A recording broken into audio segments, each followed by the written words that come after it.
बिस्मिल्लाहिर्रहमानिर्रहीम। खातिन हज़रात, अख्तर अब्बास का सलाम पहुँचे। आज सुबह जब मेरी आँख खुली पहली बेल पे, तो चूँकि ये मेरे ज़िम्मे होता है जाके दरवाज़ा खोलना, और रात को तकरीबन 3 साढ़े 3 बजे मैं सोया था, तो नीम वाह आँखों से, जिसे कहते हैं अधखुली आँखों से गया, जाके दरवाज़ा खोला तो हमारी मेड थी जो घर का काम करने आती है, तो मैंने नहीं देखा उसको, बस दरवाज़ा खोला, उसको अंदर ले आया और आके फिर सो गया। जब मेरी आँख दोबारा खुली तकरीबन कोई 9-10 बजे, तो तब मैंने देखा कि मेरी अहलिया कुर्सी पे बैठी है, करीब वो बैठी है, और वो उस वक्त दूध सोडा पी रही थी। तो उसका इतना एहतराम, आदर और इकराम करते देख के मैं मुस्कुराया और मैं अपने काम में लग गया। तो बाद मैंने अपनी अहलिया से पूछा क्या हुआ, तो उसने कहा कि उसका हाथ यहाँ से ज़ख्मी था और उसमें से खून निकल रहा था, और ये बदबख्ती उसके बेटे के हाथ में, उसके बेटे के नसीब में लिखी गई, जो अभी कराची से जॉब करता हुआ वापस आया। कोई 15-16 साल का बच्चा होगा और कई हफ्तों से काम नहीं कर रहा था, और माँ उसको कहती थी कि अगर तेरी बहनें और मैं काम कर रही हैं तो तुम्हें क्या तकलीफ़ है, तुम भी काम करो। यानी एक छोटी सी वो झोंपड़ी में रहते हैं, और इनके जो मर्द हैं, आई डोंट नो क्यों वो काम नहीं करते, वो सारा दिन फ़ारग बैठते हैं और फ़ारग बैठ के गप्पे मारेंगे, टीवी देखेंगे, काम करने पे आमादा नहीं होते। जो अगला जुमला मेरी अहलिया ने मुझको बताया वो बहुत खौफज़दा करने वाला था। उसने कहा कि उसके मुंह से ये निकला कि मैंने उसे कहा तू आग दा बालन बन रहे हैं।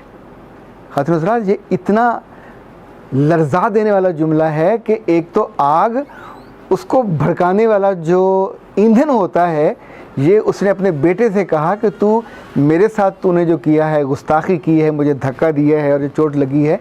और अहलिया ने उसको वहाँ दवाई भी लगाई, उसको फिर पहले बोतल पिलाई, फिर दूध सोडा उसको पिलाया, फिर उससे कहा कि नफ़रत से और गुस्से से उसे बद्दुआ ना देना, कहीं ऐसा ना हो कि वाक़तन वो आगदा बालन बन जाए। लेकिन याद रखिएगा कि जो उसमें ज़्यादा कि ज़ालिमाना चीज़ थी कि जब ये हुआ तो उस खातून का मियाँ भी सामने बैठा हुआ था एंड विटनेस नहीं कर रहा था, ही वाज स्माइलिंग। इसका मतलब ये हुआ कि जो कुछ हुआ, मियाँ और उसके बेटे की ये मिली भगत थी। बाज़ दफ़ा ऐसा अपने घरों में, ख़ानदानों में देखा होगा कि माएँ जो जुल्म करती हैं कि बेटों को बापों के ख़िलाफ़ खड़ी कर देती हैं, और बाप ये जुल्म करते हैं कि अपने बेटे को माँ के ख़िलाफ़ खड़ा कर देते हैं या बेटी को माँ के ख़िलाफ़ खड़ा कर देते हैं। आप सोचिए कि जिस रिश्ते ने जो आपकी लज्जत होता है, जो आपकी ज़िंदगी की मजबूती और स्ट्रेंथ होता है, वही आप ज़ाया कर बैठो मुकाबले पे ला के, तो आपकी ज़िंदगी में बरकत और ख़ैर कहाँ से आएगी। मुझे याद है कुछ अर्सा पहले एक कपल था, कोई 80 या 85 साल की उम्र के दोनों लोग थे, और इतने बूढ़े थे कि उससे ज़्यादा कोई बंदा क्या बूढ़ा हो। तब पर उस बाबे ने ये कहा कि मेरी बीवी कल भी खूबसूरत थी और मेरी बीवी आज भी खूबसूरत है, पर फ़र्क ये हुआ कि अब उसके चेहरे पे जो नक्श थे, जो नैन थे, वो ख़त्म हो गए।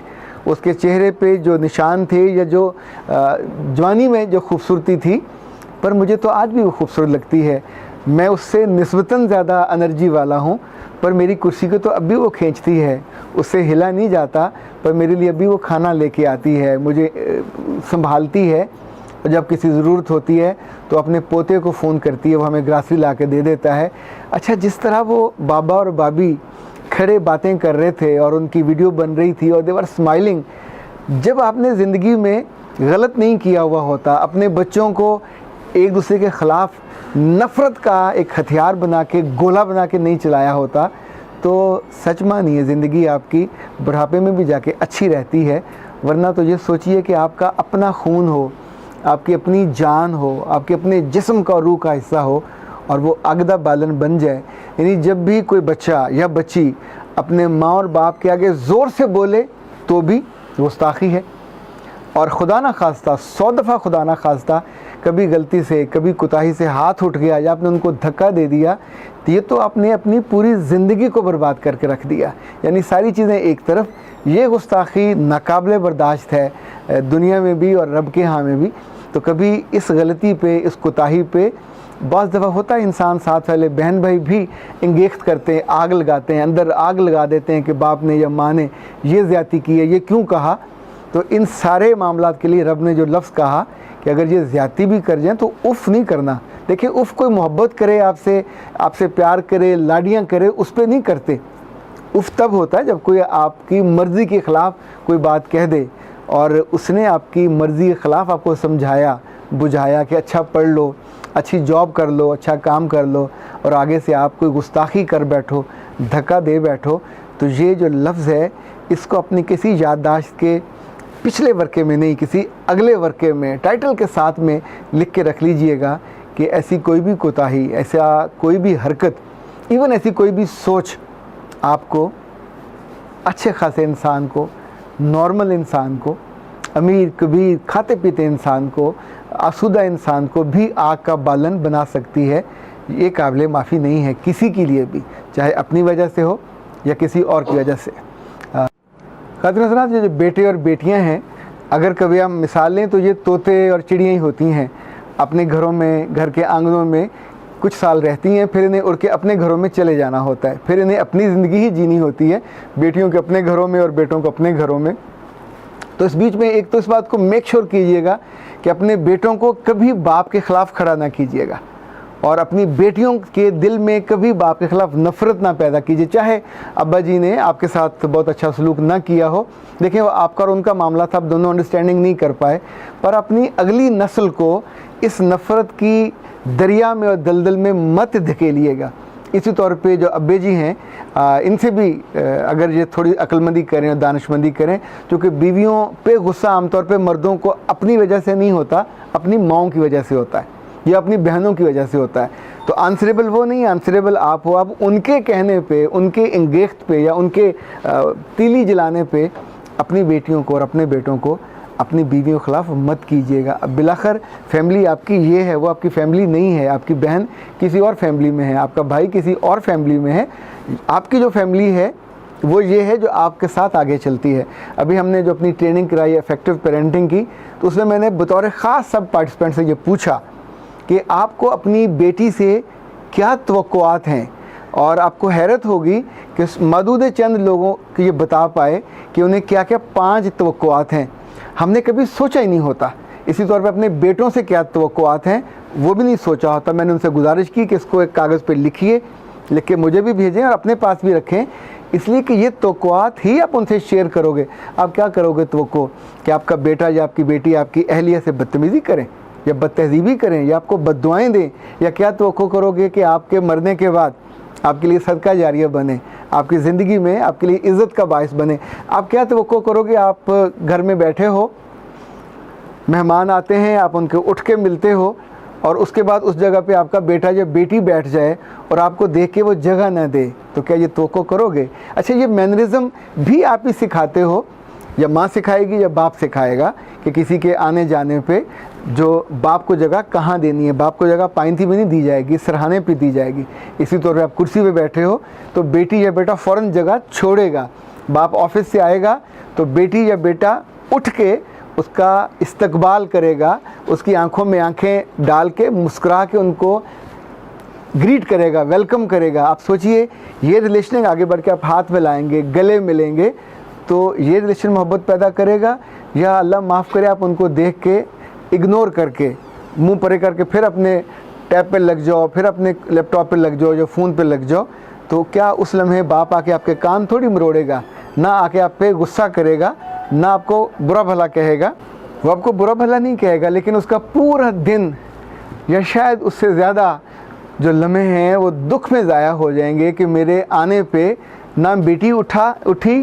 कभी ऐसा वाक़या बाप के साथ हो तो आप सोचो, उसका वो लम्हा नहीं, वो दिन पूरा का पूरा ज़ाया होगा। वो सोचेगा कि जिनके लिए मैं मेहनत करता हूँ, जिनके लिए मैं एफ़र्ट करता हूँ, अपनी जान खपाता हूँ, उनके दिल में मेरे लिए इतनी भी चाहत नहीं है कि उठ के मुझे प्रॉपर जगह दे देते। एक बात और याद रखिएगा, जो अच्छे वेल मैनर्ड घर होते हैं, मैनरिज्म कहाँ से आता है? आसमान से थोड़ी उतरता है, ये माएँ सिखाती हैं या बाप सिखाते हैं।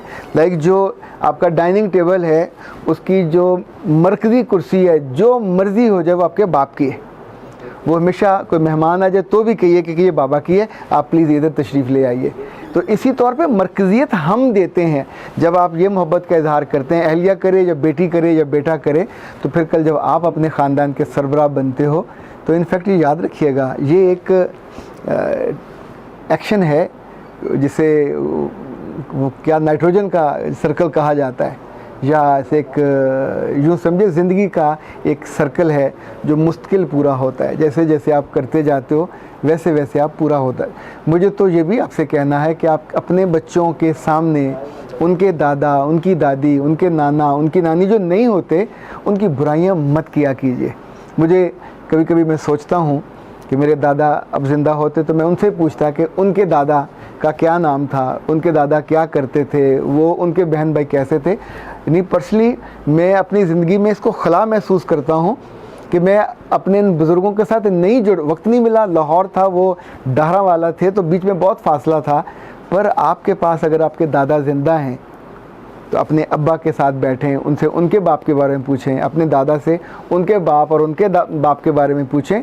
यूँ ये जो फैमिली की ट्रेडिशन चलती है, ये जो आपकी हिफाजत होती है, ये जो आप बड़े बनते हो, ये जो आप मजबूत बनते हो, ये जो आप वैल्यूबल बनते हो, ये जो आप वैल्यूज़ वाले बनते हो, ये जो काबिल कदर बनते हो या काबिल रश्क बनते हो, आप सोचिए ये शक्ल से तो नहीं बनते। यानी ऐसा कोई गलती और कोताही कर लें कि लोग थू थू करें और दूसरे घर में जाके आपसे हमदर्दी का इजहार हो। कल को खाला आके, कल को चाचू आके, को मामू आके आपको समझाने लगे कि माँ के साथ ऐसा ना करो और बाप के साथ ऐसा ना करो, तो अल्लाह माफ़ करे, ये कोई इज़्ज़त का मामला थोड़ी है। इसी तौर पे जब ये दुनिया से हम रुखसत होंगे तो फिर फरिश्ते वो तो प्यार से नहीं समझाएंगे। मुझे तो लगता है उनके पास जो हमने सुना हुआ है कि जो कब्र है वो जन्नत के बागों में से एक बाग है और दोज़ख के गढ़ों में से एक गढ़। शायद उनके पास देखा हम नहीं है कितने बड़े बड़े गुर्ज होंगे, नाफरमानों के लिए होंगे, गुस्ताखों के लिए होंगे, दिल तोड़ने वालों के लिए। जो कहा जाता है कि कब्र दोज़ख के गढ़ों में से एक गढ़ा है, तो उसमें नाफरमानी जलेंगे। कोई अच्छे सुलझे हुए मोहब्बत करने वाले बेटे और बेटियां, उनकी जगह तो वो नहीं है। उनके लिए रब ने दुनिया में भी जन्नत रखी होती है।